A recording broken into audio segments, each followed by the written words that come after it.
নমস্কার বন্ধুরা, welcome to my channel, যেখানে ভূতের ভয় নিয়ে চলে এসেছি তোমাদের জন্য আর একটা নতুন রিয়েল হরর স্টোরি। তোমাদের স্টোরিগুলো পছন্দ হয়ে থাকলে অবশ্যই আমাদের চ্যানেলটা সাবস্ক্রাইব করো, পাশে থাকা বেল আইকনটি বাজিয়ে দিও আমাদের ভিডিও নোটিফিকেশন সবার আগে পাওয়ার জন্য। আর অবশ্যই করে আমাদের চ্যানেলটা লাইক করো, কমেন্ট করে জানিও তোমাদের স্টোরিগুলো কেমন লাগছে। তোমাদের ভালো লাগলে নিজের বন্ধুদের মাঝখানে অনেক অনেক করে শেয়ার করো। তোমাদের সাথেও যদি কোনো রিয়েল হরর এক্সপিরিয়েন্স হয়ে থাকে সেটা আমাদের সাথে শেয়ার করতে পারো। ইনস্টাগ্রামের লিঙ্ক নিচে ডিসক্রিপশনে দেওয়া আছে, সেখানে এসে আমাদের সাথে শেয়ার করতে পারো, আমরা তার উপরেও ভিডিও আনবো। আর প্লিজ বন্ধুরা, ইনস্টাগ্রামের পেজটা প্লিজ ফলো করে নিও। তাহলে চলো আজকের গল্প শুরু করা যাক। অন্ধকারে ছায়া। রাত তখন গভীর। মফস্বল শহরের বাকি মানুষগুলো তখন ঘুমের কোলে, কিন্তু শ্যামলীর চোখে ঘুম নেই। আজ সন্ধ্যায় তার বাবার অবস্থা হঠাৎ খারাপ হয়ে গেছে। বাবাকে হাসপাতালে ভর্তি করতে হয়েছিল। শ্যামলী হাসপাতালের কেবিনে বসে বাবার পাশে থাকলেও তার মন অন্য কোথাও ছিল। অন্যদিকে গ্রামের লোকজন প্রায়ই বলাবলি করত, এই হাসপাতালে রাতে নাকি অদ্ভুত কিছু ঘটে। শ্যামলী এগুলোকে কুসংস্কার বলে উড়িয়ে দিয়েছিল। কিন্তু আজ রাতটা অন্যরকম। ঘড়ির কাঁটা রাত 2টো ছুঁই ছুঁই করছে।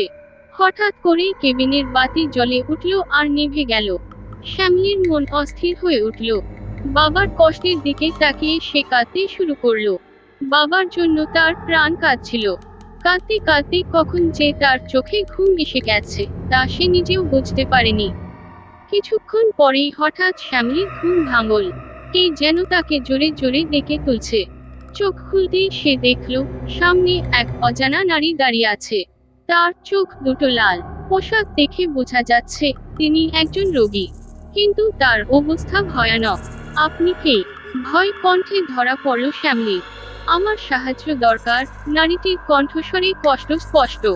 শ্যামলী বুঝতে পারছিল না কি করবে। নারীর মুখে একটা অদ্ভুত হেসে ছিল। আমাকে আমার সন্তানদের কাছে যেতে হবে। আমাকে সাহায্য করো, বলেই নারীটি হঠাৎ করেই অদৃশ্য হয়ে গেল। শ্যামলী পুরোটা জুড়েই শিহরিত হয়ে উঠল। সে বুঝতে পারছিল না এটা স্বপ্ন না বাস্তব। পরের দিন সকালেই ডাক্তার এলো। শ্যামলী তাদের এই ঘটনা বলল। ডাক্তাররা হাসলো, এটা হয়তো আপনার কল্পনা। কিন্তু শ্যামলীর মনে হলো এখানে কিছু একটা লুকানো আছে। সে হাসপাতালের অন্যান্য রোগীদের সাথে কথা বলতে শুরু করলো। সবাই একই রকম গল্প শোনালো।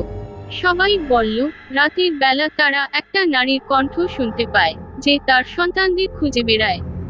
শ্যামলী ঠিক করলো সে এই রহস্য উদ্ঘাটন করবে। সে হাসপাতালের পুরনো নথি খুঁজতে শুরু করলো। অনেক ঘাটাঘাটির পর শ্যামলী জানল বছর কয়েক আগে এক নারীর সন্তানরা এক দুর্ঘটনায় মারা যায়। সেই শোকে তিনি নিজেও আত্মহত্যা করেন।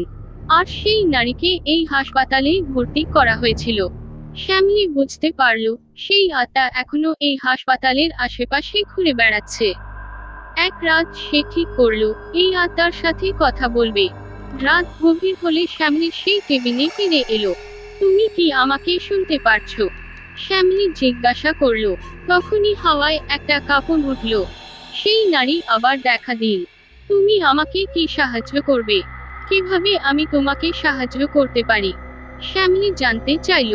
আমার সন্তানদের আত্মা মুক্তি পায়নি। তাদের আত্মা এখনো এই পৃথিবীতে বাধা পড়ে আছে। তাদের মুক্ত করতে হবে, নারীটি বলল। শ্যামলী ঠিক করল সে নারীর সন্তানদের আত্মাকে মুক্ত করবে। সে পূজার ব্যবস্থা করল। গ্রামের পণ্ডিতদের ডেকে আনলো।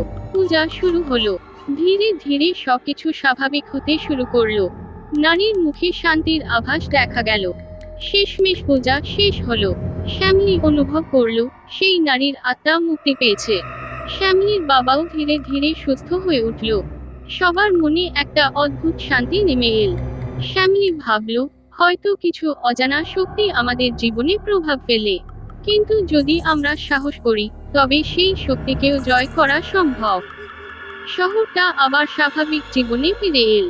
শ্যামলী তার জীবনের এই অভিজ্ঞতা কখনো ভুলতে পারবে না। আর হাসপাতালের ওই নারীর আত্মার শান্তির জন্য সে সারা জীবন কৃতজ্ঞ থাকবে।